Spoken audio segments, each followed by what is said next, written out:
తాకట్టులో ఉన్న బంగారాన్ని విడిపించి ఆ రోజు ఆన్లైన్ రేటుకే మేము కొంటాం. Sharma gold company. నమస్కారం, వెల్కమ్ టు సుమన్ టీవీ. నేను గీతాంజలి. 2025వ సంవత్సరం వచ్చేసింది. మరి ద్వాదశ రాశుల్లో జన్మించిన వారి జాతక ఫలితాలు ఏ విధంగా ఉండబోతున్నాయి?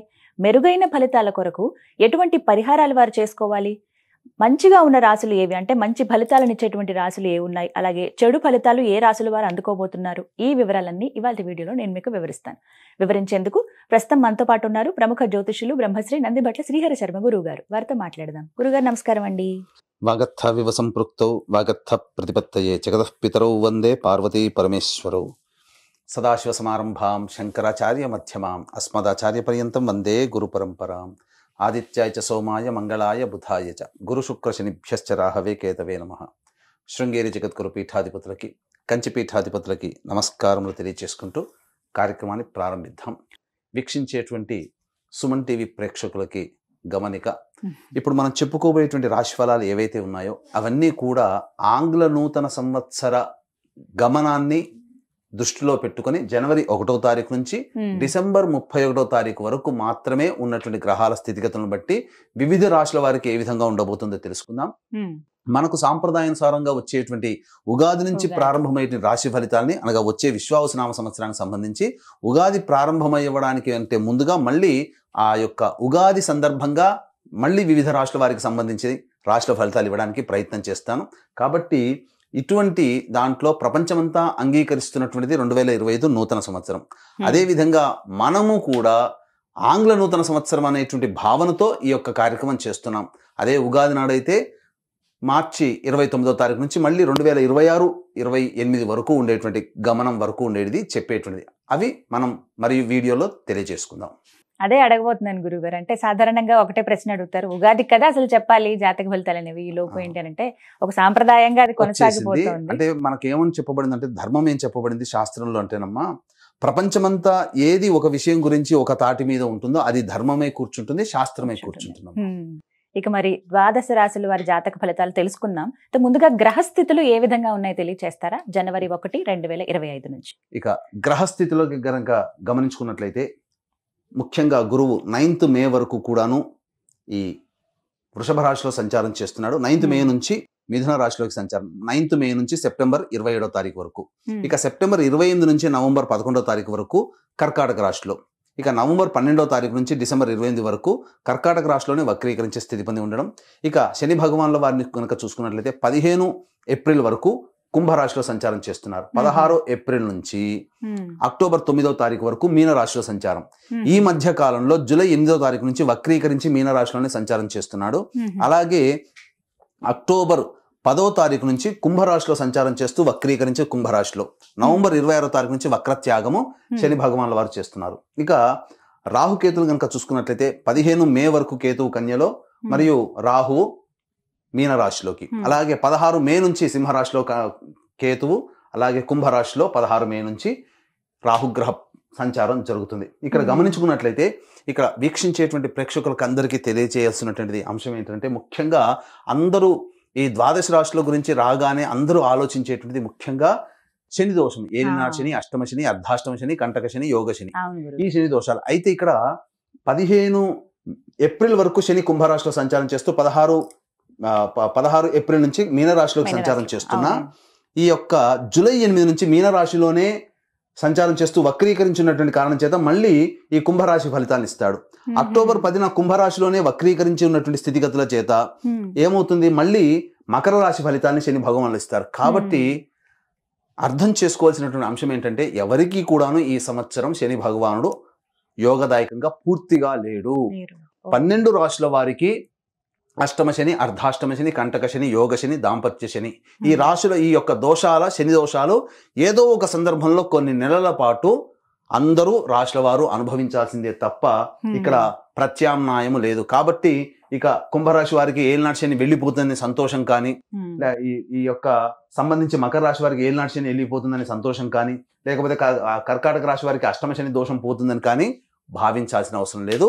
వృశ్చిక రాశి వారికి అర్ధాష్టమ శని దోషం పోతుందని కూడా భావించాల్సిన అవసరం లేదు. ఎందుకంటే శని మళ్ళీ రుజుమార్గంలో వెళ్ళి మళ్ళీ వక్ర మార్గం చేత వక్రగతిన సంచారం చేస్తున్న కారణం చేత 12 రాశులు శని ప్రభావానికి గురవుతాయి. కాబట్టి ఈ సంవత్సరం అన్ని రాశుల వారు శని దోష పరిహారములు ఖచ్చితంగా చేసుకోవలసినదే, అందులో సందేహం లేదు.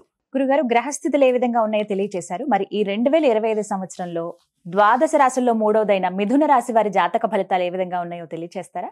మిథున రాశి వారికి ప్రధానంగా గురుగ్రహ ప్రభావం సంపూర్ణంగా ఉన్నటువంటి జాతకం. ఇక్కడ ఎందుకు తెలియజేస్తున్నానంటే, ప్రధానంగా ఈ యొక్క శని భగవాన్ల వారు కూడాను అనుకూలంగా ఉండేటువంటి సమయం, అలాగే రాహుకేతుల ప్రభావాలు మారుతుండడం. కాబట్టి గత సంవత్సరం కంటే ఇంకా మెరుగైనటువంటి జీవితాన్ని గురుగ్రహ, శనిగ్రహ, రాహుగ్రహ ప్రభావం వల్ల మిథున రాశి వారు పొందుతారని చెప్పవచ్చు. ఇక ముఖ్యంగా చూసుకున్నట్లయితే ఈ యొక్క సంబంధించినటువంటి మే 8 వరకు వృషభ రాశిలో సంచారం చేస్తున్న, మార్చి వరకు లాభస్థాన ఫలితాన్ని మిథున రాశి వారు పొందుతున్నారు. కాబట్టి ఈ సంవత్సరం ఉగాది వరకు, జనవరి నుంచి ఉగాది వరకు మిథున రాశిలో జన్మించినటువంటి వారు అన్ని రంగాల్లో ఉన్నటువంటి వారికి ధనాదాయం చక్కగా ఉంటుంది, రాని బాకీలు వసూలు అవుతాయి. ఇక మే 9 నుంచి సెప్టెంబర్ 27 వరకు మిథున రాశిలో సంచారం చేస్తున్నటువంటి ఈ కారణం చేత కొద్దిగా చేస్తున్నటువంటి పనులలో ఒడిదుడుకులు అనేటువంటివి ఉంటాయి. కాబట్టి ఈ సమయం కాస్త జాగ్రత్తగా ఉండండి. ఓవర్ వెయిట్ పెరిగేటువంటి అవకాశాలు, ఒబేసిటీ ప్రాబ్లమ్స్తో బాధపడడం మిథున రాశి వారు గమనించదగినటువంటి విషయం. ఇక సెప్టెంబర్ 28 నుంచి నవంబర్ 11 వరకు కర్కాటక రాశిలో సంచారం చేస్తున్నటువంటి కారణం చేత మార్చి వరకు మళ్ళీ ఎటువంటి స్థితిగతులు ఉన్నాయో మళ్ళీ సెప్టెంబర్ నుంచి నవంబర్ 11 వరకు కూడాను అలాగే ఈ సంబంధించినటువంటి పరిస్థితులు ఉంటాయి. కాబట్టి ఓవరాల్గా చూసుకుంటే ఒక 4-5 నెలలు అనుకూలంగా ఉండడం, 5-6 నెలలు అనుకూలంగా లేకపోవడం మిథున రాశి వారికి గురుగ్రహ ప్రభావం చెప్పవచ్చు. ఇక ఎఫ్ఎంసీజీ రంగంలో ఉన్నటువంటి వాళ్ళు, FMCG, restaurant business, general stores, supermarkets, puja stores, అలాగే తీర్థయాత్రలు, జ్యువెలరీ రంగము, ఎడ్యుకేషనల్ బిజినెస్ రంగంలో ఉన్నటువంటి వాళ్ళు, అలాగే రోడ్ సైడ్ ఫుడ్ వెండర్స్ ఎవరైతే ఉండో కనుక పండ్ల వ్యాపారస్తులు, వీళ్ళందరికీ కూడాను మార్చి 11 వరకు వ్యాపార విస్తరణకి చేసుకోవడానికి సంపూర్ణమైనటువంటి కాలంగా చెప్పబడుతుంది మార్చి వరకు. కాబట్టి ప్రయత్నం చేయండి. మార్చి తర్వాత గ్రహస్థితిగతులు మారినప్పటికీ కూడాను నూతనంగా వచ్చేటువంటి సమస్యల్ని ఎదుర్కోవడానికి మానసికంగా ధైర్యంగా ఉంటూ మంచి కాలం కోసం ఎదురు చూస్తున్నట్లయితే సెప్టెంబర్ 28 నుంచి నవంబర్ 11 వరకు ఉన్నటువంటి కాలం అద్భుతమైనటువంటి కాలంగా చెప్పవచ్చు. కాబట్టి ఈ మార్చి నుంచి ఈ 5-6 నెలలు కొన్ని కష్టములు అనేటువంటివి ఉన్నప్పటికీ గురువు యోగదాయకంగానే ఉన్నాడు. ఎవరి యొక్క పెద్దవాళ్ళ యొక్క సహాయ సహకారాలతో సమస్యల నుంచి బయటపడతారని చెప్పవచ్చు. ఇక ముఖ్యంగా శని భగవాన్ వారు కనుక చూసుకున్నట్లయితే ప్రధానంగా మిథున రాశి వారికి సంబంధించి 16 మే నుంచి రాహుగ్రహ ప్రభావం స్టార్ట్ అవుతుంది. కాబట్టి ముఖ్యంగా తండ్రి గారి ఆరోగ్యం పట్ల శ్రద్ధ వహించాల్సినటువంటి పరిస్థితి. ఈ యొక్క మిథున రాశిలో జన్మించినటువంటి విద్యార్థులు ఎవరైతే ఉంటారో విదేశీ యానము, విదేశీ విద్యకు సంబంధించి ప్రయత్నాలన్నీ కూడా 16 మే తర్వాత రాహుగ్రహ ప్రభావంతో ఖచ్చితంగా వారి యొక్క టార్గెట్ని రీచ్ అవుతారనగా విదేశీయానం చేయగలుగుతారు. ఇక గమనించాల్సిన అంశం, సాఫ్ట్వేర్ రంగంలో ఉన్నటువంటి వాళ్ళు, మార్కెటింగ్ రంగంలో, మీడియా రంగంలో ఉన్నటువంటి వాళ్ళకందరికీ కూడాను ఈ 16 మే తర్వాత అద్భుతంగా కలిసి వచ్చేటువంటి సమయంగా చెప్పవచ్చు. కేంద్ర రాష్ట్ర ప్రభుత్వ ఉద్యోగస్తులు అలాగే ఎవరైతే ఉంటారో వాళ్ళకి మంచి స్థితిగతులు అనేటువంటి కలుగుతాయి. ప్రమోషన్స్తో కూడుకున్నటువంటి బదిలీలు ఉంటాయి. అలాగే నిరుద్యోగస్తులకి ఉద్యోగం లభించే అవకాశాలు కూడా ఉంటాయి. అయితే ఈ సంవత్సరం అంతా కూడాను చాలామంది ఒకే సంస్థలో పనిచేస్తుండవచ్చు, కానీ కొంతమందికి సంస్థలు మారడానికి అవకాశాలు కూడా కొన్ని ఉంటాయి. అవసరం ఏ సమయంలో సంస్థలు మారాలి అనేటువంటి విషయాన్ని కనుక చూసుకున్నట్లయితే మార్చి 13 నుంచి మే 12 తారీఖు వరకు ఉన్నటువంటి సమయం ఏదైతే ఉందో అద్భుతమైనటువంటి సమయం సంస్థలు మారడానికి, లేదా నూతన ఉద్యోగ ప్రాప్తికి, లేదా సంస్థలోనే ఉన్నత బాధ్యత కలిగినటువంటి పొజిషన్లో రావడానికి మార్చి 13 నుంచి మే 12 తారీఖు వరకు ఉన్నటువంటి సమయంగా చెప్పవచ్చు. మళ్ళీ అటువంటి సమయం ఎప్పుడు వస్తుంది? ఆగస్టు 16 నుంచి సెప్టెంబర్ 16 మధ్యకాలంలో, మరియు నవంబర్ 15 నుంచి డిసెంబర్ 15 ఉన్నటువంటి మధ్యకాలంలో మీకు ఖచ్చితంగా ఉద్యోగ మార్పు కానీ కోరుకుంటే, లేదా ఉద్యోగంలో బాధ్యతలు పెరగడం, తద్వారా మీ యొక్క కీర్తి ప్రతిష్టలు పెరగడం ఈ చెప్పినటువంటి టైమింగ్స్లో మీకు ఉంటాయని చెప్పవచ్చు. ఇక మిథున రాశి వారికి ఇక ప్రధానంగా చూసుకున్నట్లయితే శనిగ్రహ ప్రభావం 15 ఏప్రిల్ వరకు కూడాను కుంభరాశిలో సంచారం చేస్తుంటారు. 16 ఏప్రిల్ నుంచి ఎప్పుడైతే ఈ యొక్క సంబంధించినటువంటి దశమ స్థానంలో ప్రవేశించేస్తారో మిథున రాశి వారికి ప్రయత్నంలో ఇబ్బందులు అనేటువంటివి ఉంటాయి. ఇటు గురుగ్రహము మే 9 నుంచి, శనిగ్రహం 16 ఏప్రిల్ నుంచి, తేడా చూసుకోండి, ఒక నెల మాత్రమే ఉంది. కానీ 16 ఏప్రిల్ నుంచి జూలై 8వ తారీఖు వరకు ఉన్నటువంటి సమయం ఈ యొక్క సంబంధించినటువంటి మీనరాశిలో సంచారం చేస్తారు. కాబట్టి ఇటు గురువు ఇటు శని 2 గ్రహాలు కూడా అనుకూలంగా లేని కారణం చేత ప్రతి రంగంలో ఉన్నటువంటి వారు ఇబ్బందులు పడాల్సినటువంటి పరిస్థితి వస్తుంది. అయితే మళ్ళీ శని భగవాన్ల వారు ఈ జూలై 8వ తారీఖు నుంచి అక్టోబర్ 10 వరకు కూడాను కుంభరాశిలో సంచారం చేస్తూ ఉంటారు. కనుక నవంబర్ 26వ తారీఖు వరకు కూడాను మొత్తం కూడా మీనరాశిలో వక్రీకరించి ఉన్న, కుంభరాశిలో వక్రీకరించిన, జూలై 8వ తారీఖు నుంచి నవంబర్ 26వ తారీఖు వరకు కుంభరాశి ఫలితాలనే మీకు ఇవ్వబోతున్నాడు. కాబట్టి ఏం జరుగుతుంది ఇక్కడ? ప్రధానంగా శని రాహుల యొక్క ప్రభావం కూడా ఉంటుంది. దీని వలన ముఖ్యంగా తండ్రి గారి ఆరోగ్యం పట్ల శ్రద్ధ వహించాల్సినటువంటి పరిస్థితి. కంటక శని దోష ప్రభావం నుంచి బయటపడి మళ్ళీ ఈ సంబంధించిన శనిగ్రహ ప్రభావం, రాహుగ్రహ ప్రభావంలో ఏవైతే ఉంటాయో ఈ 16 ఏప్రిల్ తర్వాత ముఖ్యంగా గమనించాల్సిన అంశం ఏంటంటే న్యాయవాద సంబంధమైనటువంటి విషయాలు ఏవైతే ఉంటాయో అవన్నీ కూడా కొలిక్కి వస్తాయి. కూర్చొని పరిష్కరించుకుంటారు సమస్యలు. కోర్టు సమస్యలు తీరడానికి అవకాశం ఈ యొక్క సంబంధించినటువంటి ఉంటుంది ఈ యొక్క సమయంలో. అయితే ఈ సంబంధించినటువంటి రాజకీయ రంగంలో ఉన్నటువంటి ప్రముఖులు లేదా రాజకీయ రంగంలో పదవి కోసం ఎదురు చూసేటువంటి వాళ్ళు ఈ యొక్క మిథున రాశిలో జన్మించిన వాళ్ళు ఎవరైతే ఉంటారో ప్రధానంగా ఈ సంబంధించినటువంటి 15 ఏప్రిల్ నుంచి అనగా 16 ఏప్రిల్ నుంచి శని మారుతున్నాడు, కంటక శని దోష ప్రభావం. అయితే జూలై 8 నుంచి గమనించుకోవాల్సిన అంశం, చాలా జాగ్రత్తగా వినండి. జూలై 8వ తారీఖు నుంచి మళ్ళీ గురువు కూడా అనుకూలంగా ఉండేటువంటి సమయం ఎప్పుడు, ఈ సంబంధించినటువంటి సెప్టెంబర్ 28 నుంచి నవంబర్ 11. కాబట్టి ఇక్కడ నవంబర్ 26. కాబట్టి తర్వాత సెప్టెంబర్ నుంచి అక్టోబర్, నవంబర్ మధ్యకాలంలో నామినేటెడ్ పోస్టులు అనేటువంటివి ఈ యొక్క మిథున రాశిలో జన్మించిన రాజకీయ రంగంలో ఉన్నటువంటి వాళ్ళకి వస్తుంది. సంఘంలో ప్రజాదరణ పెరుగుతుంది. ఇక మీడియా రంగంలో ఉన్నటువంటి వాళ్ళు, సినీ రంగంలో ఉన్నటువంటి వాళ్ళకి సామాన్యమైనటువంటి ఆదాయం ఉంటుంది. Printing, electronic media, social media, అలాగే ఈ సంబంధించినటువంటి 24 క్రాఫ్ట్స్లో పనిచేసేటువంటి వాళ్ళు మరియు సంగీతము, నాట్యము ఇలాంటి రంగంలో ఉన్నటువంటి వాళ్ళకందరికీ కూడాను సామాన్యమైనటువంటి ప్రజాదరణ, అలాగే సామాన్యంగా ధనాదాయం ఉంటుంది. కాబట్టి కొత్త ప్రాజెక్టులు సైన్ చేసేటప్పుడు ఆచితూచి స్పందించి పెద్దల సహాయ సహకారాలు, పెద్దల ఆలోచనలతో కనుక ముందుకెళ్తేనే మీకు మంచి జరుగుతుందని చెప్పవచ్చు. ఇక ఈ సంబంధించినటువంటి ఇంతకుముందు విద్యార్థులకి అనుకూలమైనటువంటి స్థితి, చక్కగా ఉత్తీర్ణత శాతంతో పాస్ అవుతారు. విదేశీ స్థితిగతులు అనేటువంటి ఉంటాయి. ఉన్నత విద్యని ఈ సంవత్సరంలో చేపట్టబోతారు మిథున రాశిలో జన్మించినటువంటి వాళ్ళు. ఇక ప్రధానంగా సంబంధించినటువంటి చూసుకున్నట్లయితే ఈ సంబంధించినటువంటి మిథున రాశిలో జన్మించినటువంటి రైతులు ఎవరైతే ఉంటారో వాళ్ళకి సాధారణమైనటువంటి లాభము ఉంటుంది. కాబట్టి నూతన పంటలు అనేటువంటి వేయకుండా సాధారణ పంటలు వేసుకుంటూ మీరు ఎక్కువ నష్టపోకుండా చూసుకునే బాధ్యతగా మీరు గుర్తించాలి.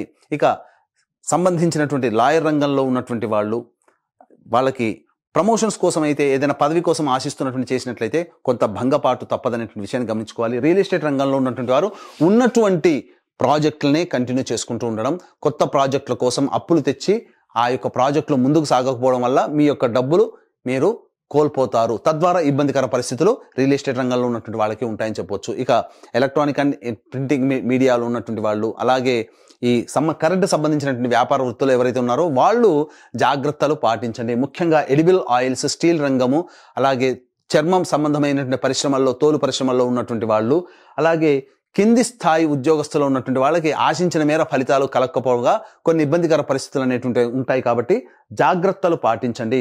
ఇక ముఖ్యంగా ఈ యొక్క అక్టోబర్ 10వ తారీఖు నుంచి కుంభంలో వక్రీకరించినటువంటి కారణం చేత మిథున రాశి వారికి అష్టమ శని దోష ప్రభావము అనేటువంటిది ఉంటుంది. చూడండి, మిథున రాశి వారికి కంటక శని దోష ప్రభావం, అష్టమ శని దోష ప్రభావం కూడా అక్టోబర్ 10 నుంచి నవంబర్ 26వ తారీఖు మధ్య కాలంలో ఉంటుంది. కాబట్టి ఈ శని ప్రభావం నుంచి బయటపడేటువంటి ప్రయత్నం చేసుకోవాలి. ముఖ్యంగా ఈ యొక్క మిథున రాశిలో జన్మించినటువంటి స్త్రీలు సాధారణమైనటువంటి జీవితాన్ని పొందుతారు. దాంపత్య సౌఖ్యము ఉంటుంది. బాధ్యతలు సాధారణంగా ఉంటాయి, కానీ ఫలితం అనగా శ్రమకు తగ్గినటువంటి ఫలితాన్ని పొందలేకపోవడం, కుటుంబ సభ్యుల యొక్క ఆదరణ అంతగా లేకపోవడం వల్ల కొంత మానసిక వ్యధకి లోనైనటువంటి అవకాశాలు ఉంటాయని చెప్పవచ్చు. కాబట్టి జాగ్రత్తలు పాటించండి. వివాహం కావాల్సినటువంటి అబ్బాయిలు, అమ్మాయిలు ఎవరైతే ఉంటారో మే 9 నుంచి సెప్టెంబర్ 27 మధ్యకాలంలో ఉన్నటువంటి సమయం వివాహము నిశ్చయం అవుతుంది, అందులో సందేహం లేదు. ఇక ముఖ్యంగా గమనించుకోవాల్సింది ఏంటంటే అక్టోబర్ 10 నుంచి నవంబర్ 26 మధ్యకాలంలో వివాహము నిశ్చయమై దాంపత్యంలో ఉంటారు అని చెప్పవచ్చు. ఇదంతా కూడాను ఈ యొక్క గురు శని రాహుకేతుల గ్రహ ప్రభావం మీ యొక్క జీవితంలో ఏర్పడబోయేటువంటి సంఘటనలు. ఈ 2025 సంవత్సరం ముఖ్యంగా గతం కంటే కొంత మెరుగ్గా ఉంటుంది తప్ప ఊహించినంత, ఆశించినంత మెరుగైన ఫలితాలు అనేటువంటివి ఉండబోవు. కాబట్టి మిథున రాశి వారు ఏమాత్రం కూడా కలత చెందకుండా దైవానుగ్రహాన్ని పొందే ప్రయత్నం చేయండి. ముఖ్యంగా రాహుకేతుల యొక్క ప్రభావము మీ జీవితంలో కొన్ని మార్పులు వస్తాయి. కాబట్టి రాహుకేతులు మాయాగ్రహాలు. కాబట్టి మీరు వాస్తవాన్ని దృష్టిలో పెట్టుకొని మీ ప్రయత్నం ధైర్యంతో మీరు కనుక ముందడుగు వేసినట్లయితే రాహుకేతులు ఇచ్చేటువంటి దుష్ప్రభావాలు ఏవైతే ఉంటాయో మీ ధైర్యం ముందు అవి ఓడిపోతాయి. కాబట్టి మొక్కవోని ధైర్యంతో, ఆత్మవిశ్వాసంతో మీరు ప్రయత్నం చేసే అన్ని ప్రయత్నాలు కూడాను విడవకుండా ఆశాంతం మీరు ముందుకు సాగండి. ఈ మిథున రాశిలో జన్మించినటువంటి వాళ్ళు, అన్ని రంగాల్లో ఉన్నటువంటి వాళ్ళు, వాళ్ళకందరికీ కూడాను శుభ పరిణామాలు చోటు చేసుకుంటాయి. అయితే ముఖ్యంగా గమనించుకున్నట్లయితే ఈ యొక్క మిథున రాశిలో జన్మించినటువంటి వివాహం కాని స్త్రీ పురుషులు ఎవరైతే ఉంటారో వారి యొక్క ఈ సంబంధించినటువంటి ఈ జాతకంతో పాటు మీ తల్లిదండ్రుల జాతకము, మీ తోడబుట్టిన వాళ్ళ జాతకము, లేదా వివాహం అయితే భార్యాభర్తల యొక్క జాతకము, సంతానం జాతకము మీ యొక్క రాశి మీద ఇంపాక్ట్ చూపబడుతుంది. కాబట్టి మీ కుటుంబము ఆనందంగా ఉండాలి. ఈ 2025 సంవత్సరంలో మీ రెజల్యూషన్స్ ఏవైతే ఉంటాయో అవన్నీ పూర్తి చేసుకోవాలి అని అంటే దైవానుగ్రహం తప్పనిసరి. ఇట్టి దైవానుగ్రహం అందరికీ అందించాలనేటువంటి సదుద్దేశంతో ఈ 2025 సంవత్సరంలో ప్రతి నెల ఒక్కొక్క పుణ్యక్షేత్రంలో సర్వదోష నివారణ పూజలు, హోమాలు అనేటువంటివి చేయించడం జరుగుతుంది. అలాగే దీనికి శ్రీకారం జనవరి 13వ తారీఖు రోజున శ్రీకాళహస్తిలో కానీ శ్రీశైల క్షేత్రంలో కానీ శ్రీకారం చుట్టుతున్నాం. ప్రతి నెల ఒక్కొక్క పుణ్యక్షేత్రంలో జరపబడుతుంది. మీ కుటుంబ సభ్యుల గోత్రనామాలు నమోదు చేసుకోవచ్చు. అవకాశం ఉన్న కార్యక్రమం తదంతా కాంటాక్ట్ చేసి రిజర్వేషన్ వివరాలు తెలుసుకోవచ్చు. ఇక తండ్రి వైపు 6 తరాలు, భర్త వైపు 6 తరాలు, తల్లి వైపు 3 తరాలు, భార్య వైపు 3 తరాలు ఏవైనా దుర్మరణాలు ఉన్నా, అలాగే కుటుంబ సభ్యులు లివర్ ప్రాబ్లం, కిడ్నీ ప్రాబ్లం, క్యాన్సర్తో మరియు 60 సంవత్సరాల లోపల ఏ విధంగా చనిపోయినా వాటిని పితృదోషం అని అంటారు. కాబట్టి ఇట్టి పితృదోష నివారణార్థమే ప్రతి నెల మన పీఠం ఆధ్వర్యంలో కార్యక్రమాలు జరిపించడం జరుగుతున్నాయి. వాటి వివరాలు కూడా తెలుసుకోవచ్చు. చక్కగా వివరించారండి. మిథున రాశి వారికి ఎలా ఉంటాయి జాతక ఫలితాలు, అంటే ఏ ఏ రంగాల్లో ఉన్న వారికి ఎలా ఉంటాయో వివరించారు. అయితే అన్ని రంగాల వాళ్ళు శుభ ఫలితాలు అందుకోవాలంటే గనక వాళ్ళు ఎటువంటి పరిహారాలు చేసుకుంటే మంచిదండి? ఎందుకంటే శని ప్రభావం కూడా ఈ సంవత్సరం అన్ని రాశుల పైన ఉంటుందన్నారు. అదేవిధంగా మిథున రాశి వారి పైన కూడా.